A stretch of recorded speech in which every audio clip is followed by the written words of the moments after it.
Hello guys. Hello po mga ka-Jeffrox. Ito po tayo, narito tayo sa Marcos Highway. Nagawa po tayo ng isang Fujidensyo red. Okay naman siya. Nagyayelo po yung kalahati niya. Hanggang dito lang po yung yelo niya sa chiller. Pero yung kanyang freezer, hindi na po nagyayelo. Wala naman po siyang leak.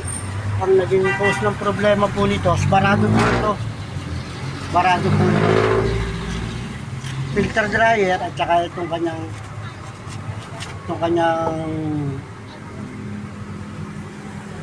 kaya papalitan natin sa neto. Ayan po yung barado niya. Puputulin po natin dito. Tapos puputulin po dito. Puputulin dito. Lalagyan natin siya ng access valve. Yan po ilalagay natin. Hihinangan po natin. Ito yung mga gamit natin. So, station na lang po mga kanya vlogs. At pag natapos po, papakita po namin sa inyo. Maraming salamat po.